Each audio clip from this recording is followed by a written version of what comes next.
O tēnā no tātou katoa i ngā āhuatanga nui o te wā.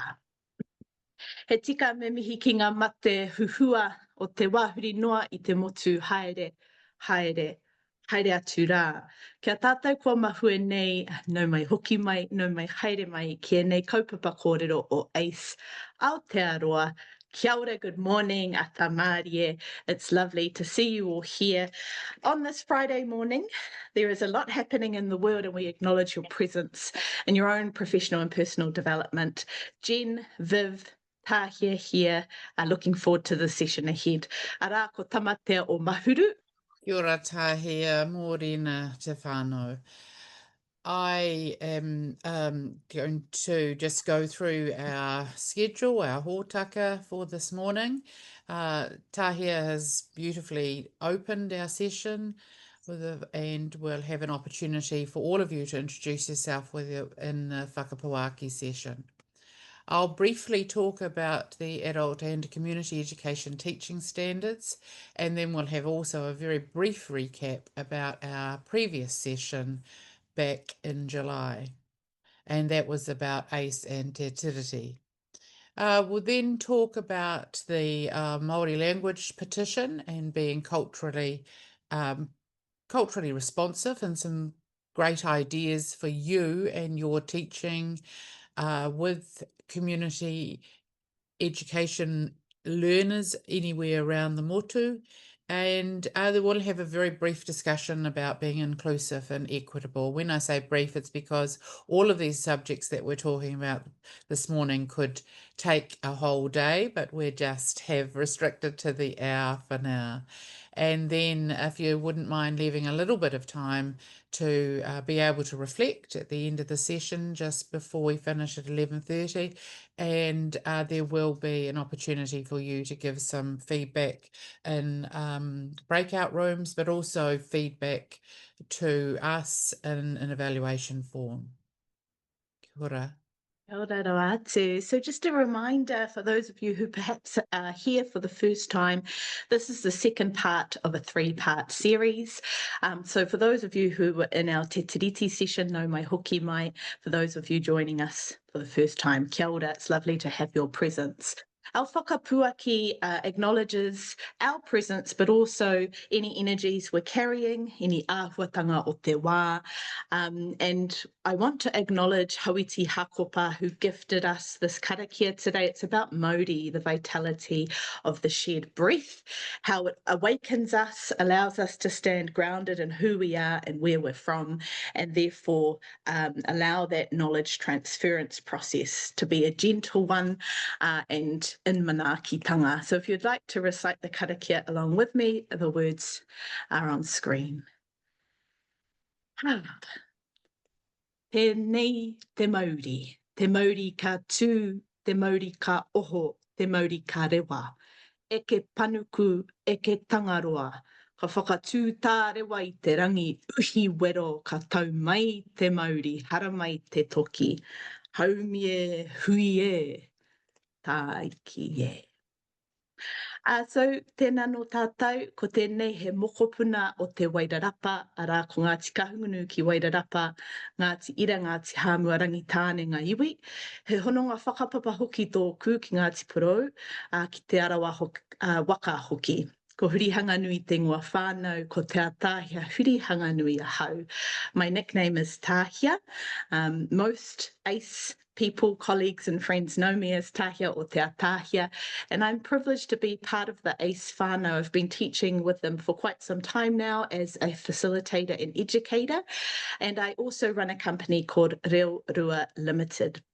My whānau drives everything that I do, so I do want to acknowledge the various whakapapa lines that I have, inclusive of Taku ao Pākehā, my Nana's whānau, the Worsfold whānau, who helped raise me here in Wairarapa. I'm tuning in from Masterton, where I'm currently residing with my husband Davide and our tamariki, Mario and Mareikura.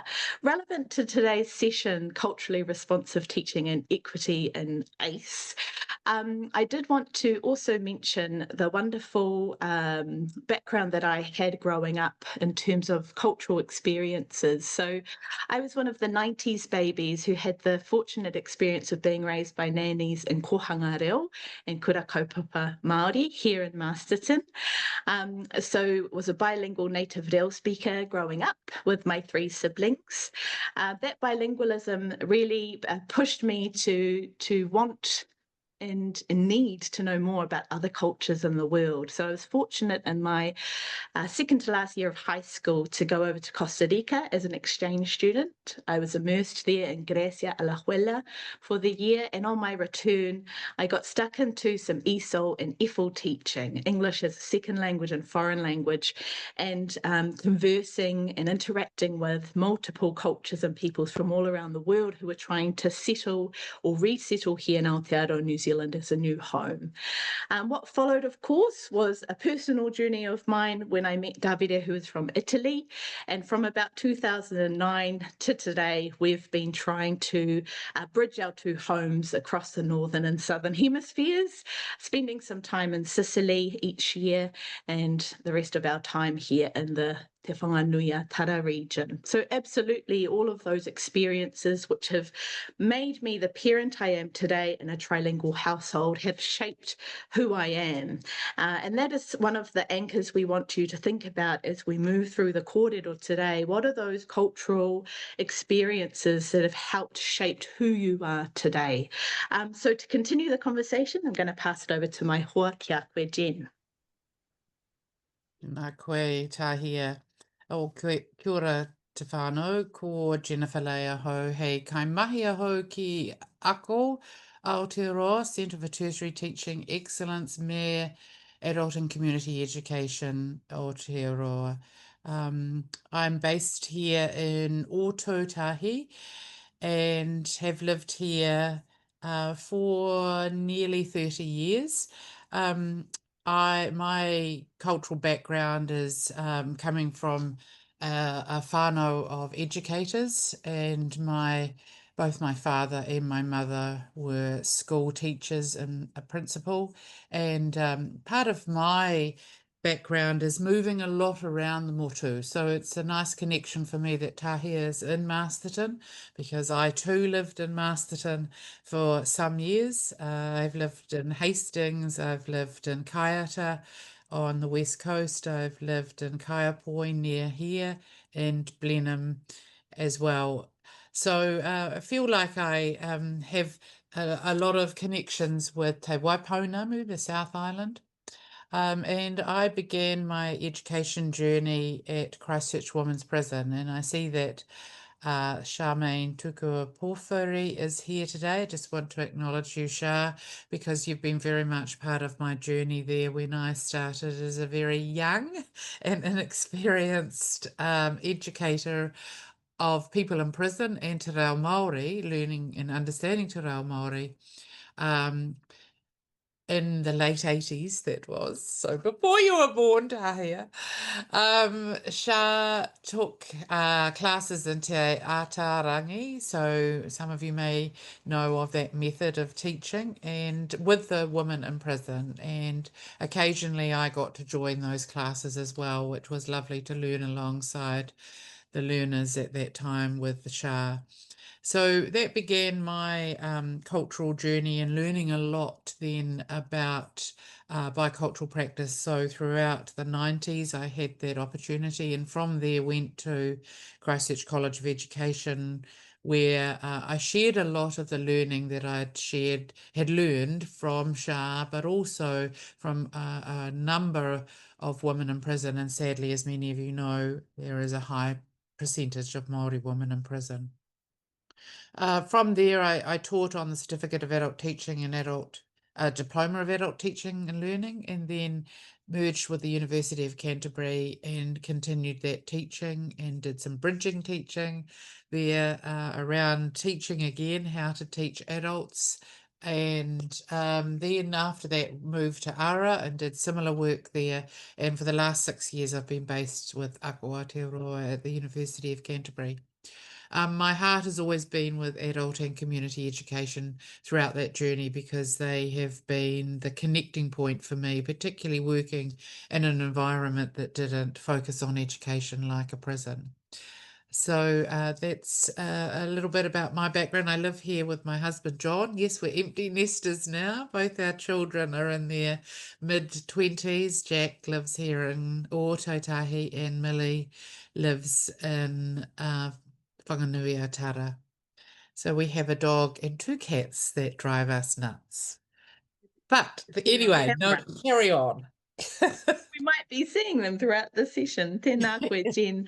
As some of us may be familiar with, culturally responsive teaching and learning, or ako environments, absolutely acknowledge the diversity of cultural background and experience. So we wanted to kind of share a little bit more about ourselves in that format so that we can start thinking about it as individuals and perhaps weave your stories into our mihi mihi today as part of whakapuaki. So if you haven't already, please come on into the Zoom chat. We would love to hear who's here. So you might want to state and introduce your name, where you are, and perhaps your role in ACE. And if you're willing to share perhaps a statement or a sentence that shares a little bit about our cultural and or experience you have had in your life that has shaped who you are and what you do.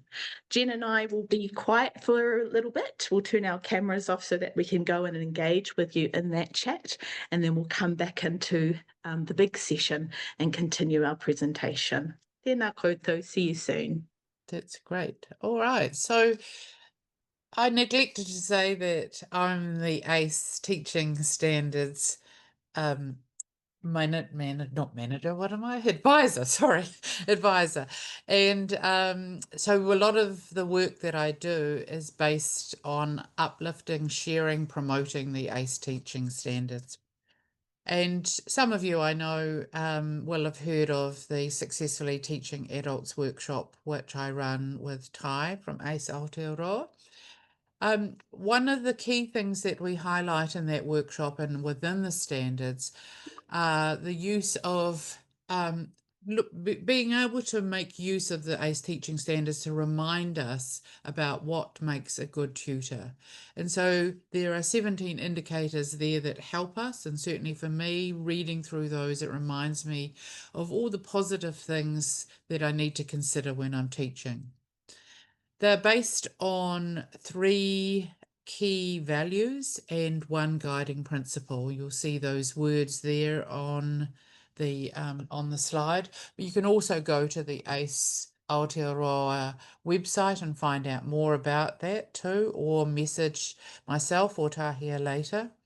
But the first one there is rangatiratanga. You can see there, and rangatiratanga is all about learner autonomy. So that's the value of understanding how our learners learn. The second value that we work with the teaching standards is manaakitanga. Many of you will be familiar with this concept of a respectful environment. So really promoting the well-being of all our learners. And then finally we have whanaungatanga, and again many of you will be familiar with the concept of whanaungatanga and making sure that you work on relationship building with the learners that you're working with.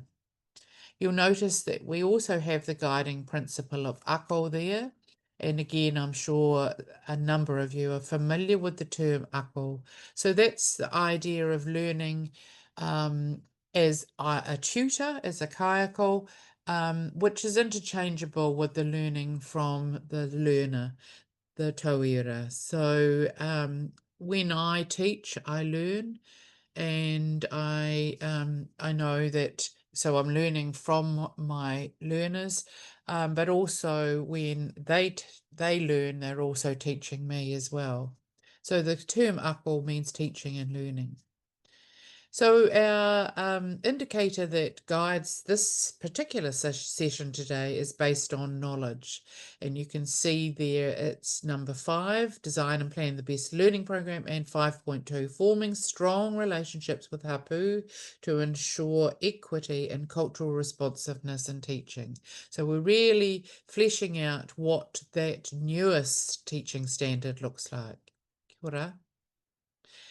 And then we are just doing a brief recap here. So this is based on our previous session, and Tahia ran a Mentimeter session here, and asked you the question there, or those of you who could attend, how can an adult educator or community organisation meaningfully and practically honour the mana of te tiriti o Waitangi in their everyday practice? And hopefully you can read those answers there. You can see what people wrote into the Mentimeter. So this just gives you a recap. And for those who were there, thank you for your answers.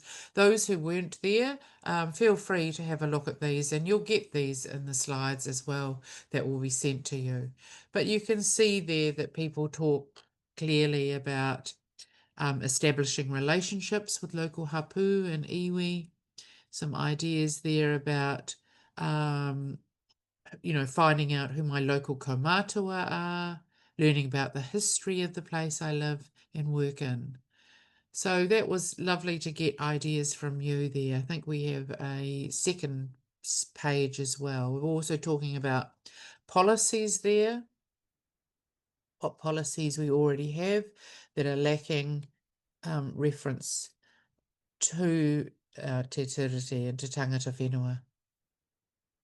What we really enjoyed about this sharing session was the breadth. Some people, because of the different roles and responsibilities we have in our ACE communities and in our ACE roles, we had quite high level thinking, that critical stock take of what policies and values are aligning that then translate into the operational things that we're actually doing or expecting of staff and colleagues. But then we had some really practical applications of te tiriti in practice, like using te reo Māori a bit more, like perhaps reading te tiriti o Waitangi's text. There was an acknowledgement that so many of us have actually failed to do that really simple exercise. It's not a very long text, and we can find that quite easily now. It's accessible online, for example. And then, of course, the shared understanding that so many of us feel a little bit more connected to our learners and the participants in our ACE courses with the Māori values or mātauranga values of whanaungatanga, mihi mihi, understanding the importance of relationship, etc. So a really nice bridge between our last workshop and today's workshop, which will continue now. One thing that's quite important in culturally responsive teaching and the understanding of the diverse backgrounds of people coming into our spaces and environments is creating that safe space, but perhaps not assuming what that means. And one technique I know I do, and I've seen Jen do, is to really acknowledge the place and time of the context in which we are leading in or facilitating learning in. Right now, tātou mā is Mahuru Māori. With the rise of Whiro, our new moon on Saturday evening, just gone, we started a new calendar cycle. So we're in the 4th calendar month of our Indigenous time system, Te Maramataka Māori, the almanac or lunar interstellar environmental calendar that makes up part of Mātauranga Māori, Te Ao Māori, the Māori worldview. And with it, an opportunity for all New Zealanders to celebrate the Indigenous language, one of 2 official languages of Aotearoa New Zealand, the place we all call home. What's quite significant about Mahuru Māori this year, not only will we have another Wiki o Te Reo Māori or Māori Language Week coming up in September, but it's also the 50th year of Te Pētihanga Reo Māori. And so while we give examples of what we do and the way we present and perhaps show different aspects of or approaches of being culturally responsive in our teaching practice, we would like to perhaps start with this icebreaker. So on screen you have a few Māori words. These are all high frequency words. They come from a really cool resource, and as you can see, I'm sure, many familiar words. So I'm just going to say them out loud really quickly, allow you just to visualize them in front of you. And we're going to ask you to put into the chat, without overthinking it, how many of these words you already recognize, perhaps know, or maybe use. So aroha, hikoi, hui, koha, mahi, manuhiri, maunga, nui, puku, and whenua. There are 10 in total.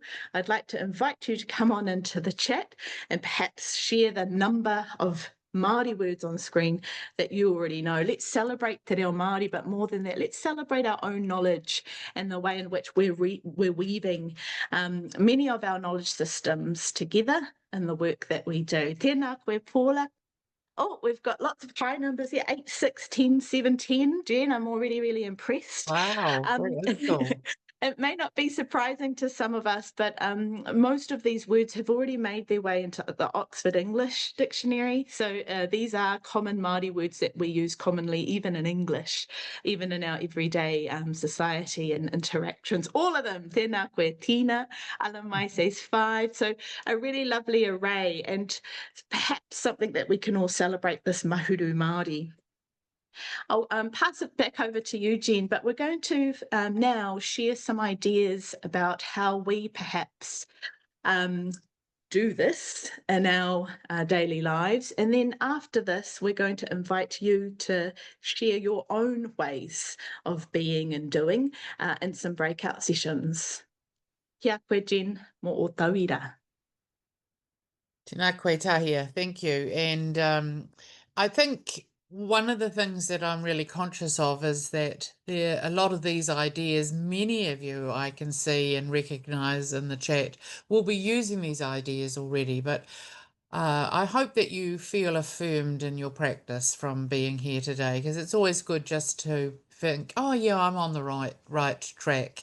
I mean, not that we're the experts, but we really try hard to follow what we talk about and what we share and teach with you. And I'm also aware that, sometimes it's a reminder. Sometimes I can get so busy with the actual mahi that I may slip into some old habits. And so just coming along to a session like this can remind me of different ways that I've used, for example, te reo Māori. So if we look at the first idea, if I am trying to be as culturally responsive always in my teaching, I'm really working hard to utilise te reo Māori and tikanga Māori as much as possible. So for me, like many of you, that will mean starting and closing with a karakia. If I don't work to for some reason I'm not using a karakia, I will choose to open with a whakatauki at least. And so I usually explain the words that I use in te reo Māori in English as well, and use pictures where I can to describe them. So that's one example, which I know many of you will be using as well. I also like to use music in te reo Māori. Marlon Williams from Autotahi being one of my faves at the moment. I love some of his new music that is all sung in te reo Māori. There's some great tunes there. So whilst I have music in English, I also like to incorporate Māori artists and Māori words waiata in te reo Māori as well. So that can be for background music or before and the session starts, or at the lunch break, those kind of things. Where possible, I also use the theories and the examples from this country first. Some of you will know that I teach on the Successfully Teaching Adults workshop about adult learning theory. And whilst academically I've always been taught from a Northern Hemisphere perspective to learn about people like Malcolm Knowles and David Kolb, for example, Freire, etc., I always choose to teach the theory from our own Rose Perry first, so the concept of ako first. So it's a little thing, but it's something I've consciously done in my practice over the years to honour what we do in our country first, rather than what happens in other countries. So there's some of the practices. I try always to remember to have a blessing for food, and that doesn't have to be, as we often say, doesn't have to be in Te Reo Māori, and people will choose to do that. I try to bring in materials into the room that are Te Reo Māori or from the environment, not Te Reo Māori, but have a connection with tikanga Māori, so aren't seen as purely European materials or European resources. I try hard to purchase things from time to time. And I know Tahia does that beautifully. So I'll hand back to you to talk about that, Tahia. Thanks. One thing that's quite important to me, having been raised in Te Ao Māori, which is quite a sensory learning experience, it kind of brings the te ao, the outside and natural environment in, and vice versa, is in physical in-house sessions, having taonga, having natural materials with me, with us, to ground us, to connect us with the outside, being in a structure. It just allows people to perhaps have something to fiddle with if they're the type of person who perhaps gets easily distracted by other thoughts. It becomes a focal point if we are using Te Reo Māori, for example, and certainly helps with nerves. So that's also a language technique. And more than that, I think it's the intentionality behind things. So while Te Reo is my first and kind of most comfortable language on the tongue, I do acknowledge it isn't for everyone. And so when I am using Te Reo like Jen, it's always acknowledging what it is that I'm saying or doing for those who don't naturally know and pick up, and having lots of different visual aids. The other thing I think that's quite important is the planning.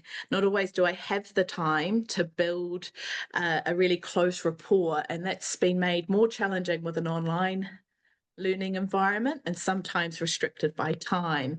In a course, say it's an 8 to 10 week course, and I know I'm going to be meeting my participants and learners consistently for that entire period, my first whole session is actually just about getting to know one another and our expectations. And it's not assuming what a safe learning space is or feels like for others. It's allowing them the opportunity to tell me, so that we can co-build, co-design how it's going to look, for those weeks ahead. In a workshop that's perhaps a lot more limiting with time, it's about sending out comms, making sure people know a little bit about me before coming into the space, and that's being really intentional with what I put in my introductions and my profiles, and then having a whakapuaki, an opening ritual and tikanga, and a whakakapi, a closing session at the end that really acknowledges your time and your presence in that learning space, which of course is encouraging relational learning. I'm not the only one here to teach. I'm also here to learn. You're not the only ones learning. I also am learning. So it goes back to Jen's point about ako, which is why it's such an important guiding principle of ours. Kia ora, Jen. Kia ora, Tahia. So the other thing, as well as relational learning and te reo and use of tikanga, is incorporating these two concepts here. So thinking about our places that we're in, trying to work very closely with local histories, local narratives. So at times that can mean sharing the stories that I have heard, or inviting other local people, local mana whenua, to talk about those stories. I will work hard to find pictures of the area, photos, to help me connect with the relational learning as well. Not, I didn't always used to, like Tahia, but more recently I do share my whole whānau, so people have a sense of who I am and who I'm connected to. I really loved the way, Charmaine, you talked about your background when you opened our ACE conference this year in Ōtautahi, when you talked about and showed photos of the local history and your connection to local places. That meant a lot to me, and I hadn't seen that before. As I said, I've already explained about, in many ways, Maori ways of knowing and being, with my example of Rose Perry's, her her focus and her theory, beg your pardon. But also I'll try where I can to research local knowledge, local people. I commonly talk about, very fortunate here to have so many people that have national prominence as well. So that means that I'll be able to talk about people like, oh, I'm having a blank moment. Sorry, I'll come back to it shortly in my blank moment. Sorry, but I'll hand back to you, Tahia. Thank you. Sure, thank you. And on place-based curriculum or design, you might have the opportunities if you are tutors and facilitators like Jen and I, to perhaps take participants out into those places, to them physically, to touch, to feel, to be settled. And so things like cultural experiences, noho marae, visits to sites of historic connection, stories, all really important to do, if and when it's appropriate, of course. One other thing I like to come back to is the really important kind of mātauranga philosophy of AI, which is ancestral intelligence, and of IQ, Indigenous qualification, that any and all people have and come with, and allowing opportunity for the sharing of that if people feel comfortable enough to weave that into whether it's a whakapuaki or mihi session, they get to know each other part of a course or a workshop, whatever the content of the knowledge being shared is, or perhaps simply validating the participants and who they are and what they come with, because anyone and everyone contributes to the session being a bit richer with their presence, which takes me back to my opening mihi. My opening mihi today was one that was centred in mātauranga, because we are here in Aotearoa, and it acknowledges first what is happening around us, above us, beyond us. Ki ngā āhuatanga o te wā was my phrase. Then it recognised the loss and the grief that perhaps some of us are carrying, the deaths, ki ngā mate o te wā, haere, haere, haere atu rā. So we do that. And then the last mihi, as part of that trifold mihi, was tēnā koutou kua mahu e nei, those of us who are left behind. So it might be as simple as giving a mihi at the beginning and a mihi at the end of each of the workshops. Have you had your moment yet, Jen? Sorry. Oh, it's been a big week, Tahia, and I was trying to pull it out of my brain, but it wasn't coming. No, of course, it's Hannah O'Regan and Sir Tiffany O'Regan here, among many, but I guess in particular, Hannah sets a very high standard in Ōtautahi. Because she talks a lot about equity issues, which we're now moving on to.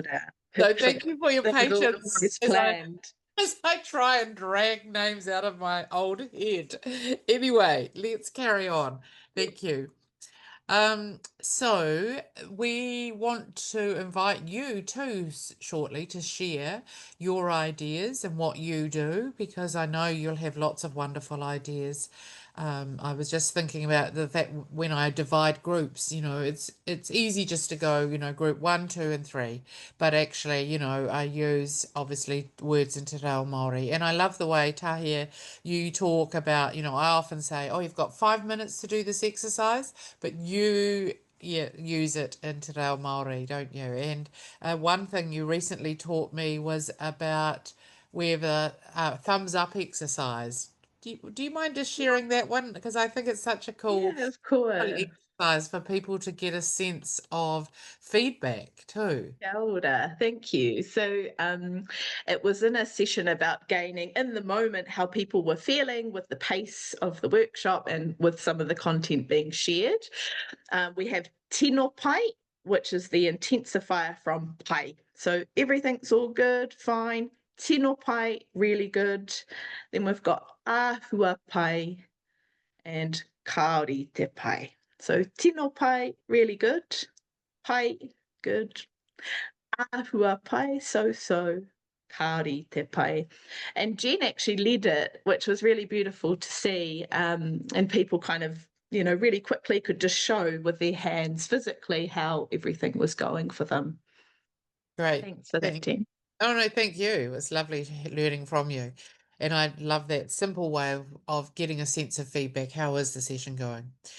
But we're on to bigger and deeper things now. We've got a couple of slides here, and of course, it doesn't do it justice because there won't be the opportunity to really explore this. But I know many of you are really concerned about this. You work in education because you worry about equity. You worry about everyone having what they need to succeed.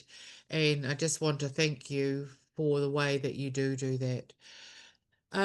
Sadly, the two words are often used interchangeably, but they mean different things. Equality is around giving everyone the same thing, but equity is when every student has what they need to succeed.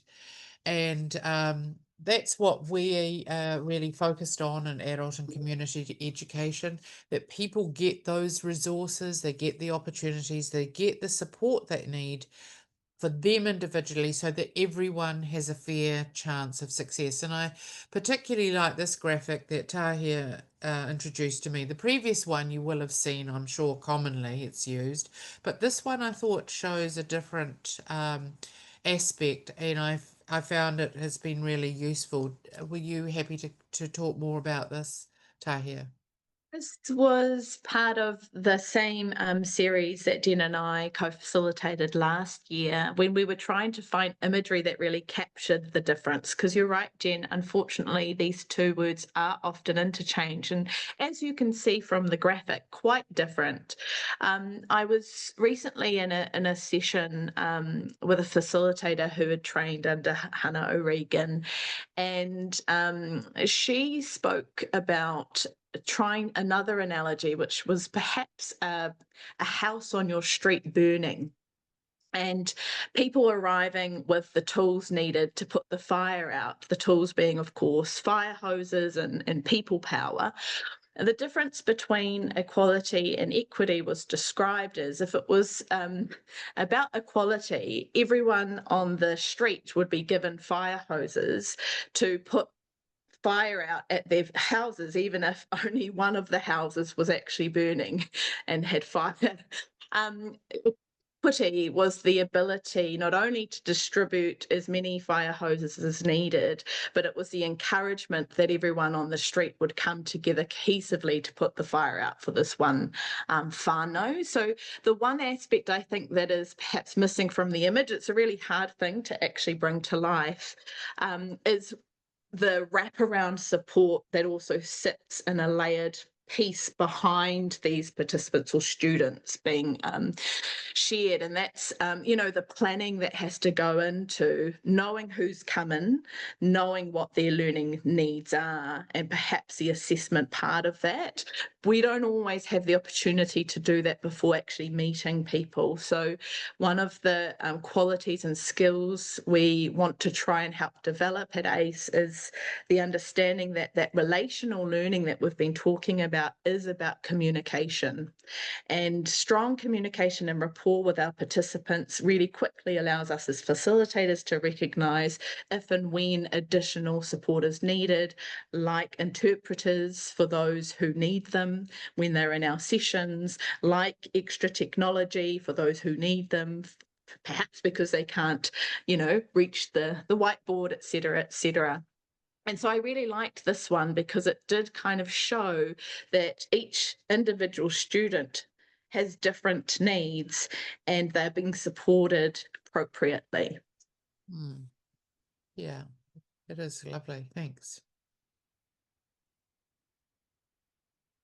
Right, tātou mā. So we've done enough talking and sharing ourselves.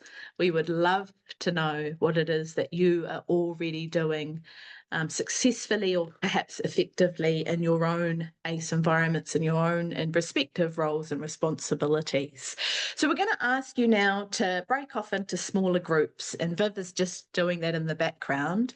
Your question for today to wānanga, and you might just be sitting there listening to your colleagues and friends share, or perhaps you yourself will share.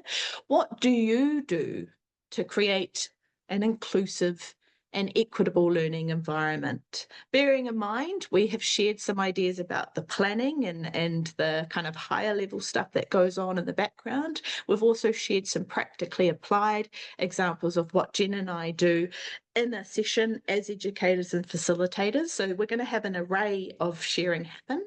But what do you do to create an inclusive and equitable learning environment? And welcome back. Thank you for your time and your sharing today. We acknowledge that some groups were larger than others. Some of the participants today weren't able to participate in the breakout spaces, but we're really keen to hear perhaps one point from each rōpū. So I might go to Charmaine, Paula, Hunchin and Taimi first. Anything to share back to the wider group? And we'll just go back to the other prompt so that you can all see it on screen if it allows me to, which is, what is something you do to create an inclusive and equitable learning environment? Kia ora koutou. Kia ora. Oh, let's just touch on a couple of points that came up. I think for our group, there was a different, basically it was around looking at your audience and who you're presenting to, and making sure that you've got the relevant and right resources available to suit that audience, appropriate tools that they can identify with, making the delivery of what you're delivering accessible for everybody. So I think they were kind of the key points, I think. But if any of my other group members want to chip in and add to that, then please do so. Kia ora, tēnā koutou. And again, feel free to weave any additional comments into the chat, tātou mā. Might head over to Donna Peter mā. Anything from your group that's perhaps different to what group one has shared? Or you might have a question. Kia koutou te wā. Oh, Morena, I'm a little bit shy. I'm pretty sure that was a group I was in. We spoke about the importance of the first greeting, the mihi mihi, the whanaungatanga, and understanding where the learners are at for that day. And as an ARCL strategy, doing a bit of a check-in to see where their moti's at, because there may be a plan that you've got in place, but hang on a minute, they're tired, they need some active breaks or things like that. Donna spoke of a technique she used is just to get them outside and go on the grass and be grounded so that they could just be a bit more toe and settle before they kick their day off. So yeah, understanding where they're at and understanding the diversity that exists, whether it be students that you've worked with before or if it's a whole new rōpū. Yeah, so that's kind of the kōrero we went on. If anyone else would like to jump in, then yeah, feel free. Shy, but absolutely articulate in your sharing. Thank you so much for being the kai kōrero, the manga on behalf of your group. And I've just put some of those points in the chat because I think it's important recognising the techniques that we do to bring that to life, like getting outside, like the chickens of Modi. You know, how are people feeling? We don't know until we actually ask them. So thank you, Group 2. Group 3 was a pairing of Damania and Moihi. Really keen to know what kinds of conversations happened between the both of you, if you're willing to share. Yeah, we talked about individualized support that's person driven, so based on what the person we're working with wants and needs, and upskilling staff so that they're best equipped to offer more options of support to the learners that they're working with. Ngā mihi, big mihi from Moihi to you, Damania. And I just, again, want to acknowledge upskilling. I mean, you're all here doing this and sharing your ideas with colleagues all around the motu, which I think talks to that really, really keenly, really effectively. We had 2 more groups, so perhaps we'll go to Dawn Natalia's group, if there was anything different or more you'd like to share, and then we'll finish with Marge, Nikki, etc. We had quite a good range of organization in our small group, and one particular thing that stood out in discussion is non-judgmental approach and providing all learners a space to express themselves, their needs on particular day, and then teach to that. That's beautiful, reflective work in the moment, which isn't always hard, particularly if you like to be planned and ready. So that talks to the flexible nature of core and recognising ourselves as learners in the moment as well. Really lovely, Natalia and Rōpū. Again, if you've got anything to add, come on into the chat, koutou mā, but we'll go to Marge, Nikki and Tina as well. Kia ora koutou. I only just wanted quickly to say that, and it's not anything new, is whanaungatanga. When it didn't happen, yeah, I felt the person in the room, I didn't know anything about them. Their name wasn't enough for me. So by not having something, I definitely need whanaungatanga to happen. The only other thing that I added, apart from everything that's already been discussed, is just checking in with the language that we're using, also from a equity point of view, or equality point, you know, just to remember or be cognizant of, we don't always know what somebody's gender might be. So inclusive language, like, you know, speaking to a group as they or students, not girls or boys, or you know, I'll leave the ladies over there, men there. So just trying to keep everything inclusive in that respect. Pai. Well, kia ora atu tātou. Any more comments, Jen, before we start to wrap up? No, but I just want to reinforce what Tina said, that sometimes it's learning what we don't like when it doesn't happen. I mean, what's important to us when it doesn't happen. So your experience was really helpful, talking about having no whanaungatanga and not knowing the person. I think that's really great learning. And thanks, Margie, for your comments as well, to remind us all about the inclusiveness of all language. We have come to the end. I'm sorry, everybody, for time, but Tahi and I always make sure we give you an opportunity to evaluate the session and also give you resources. So those resources are flashing up now on your screen, and you'll be able to download those when you get the slides. And this slide, for those of you if you don't know anything about Aotearoa, check it out. There it is there on the website link. You have access to these free professional development opportunities. You have access to an e-news, a quarterly newsletter, a hui whānau for Māori and Pacifica educators, and a national conference, and lots more as well. And particularly just want to wish those who are celebrating Hei Tangata Mātauranga, the Adult Learners Week, which is coming up very shortly in September, a wonderful week and a wonderful rest of your week. I'll hand it back to Tahia to close our session for today. Anō reira, tēnā nō. Kia ora, Jen. Tēnā koe, Viv. Always such a pleasure working with you ladies, and with Tai in the background, who has to edit our video and look at our faces all over again.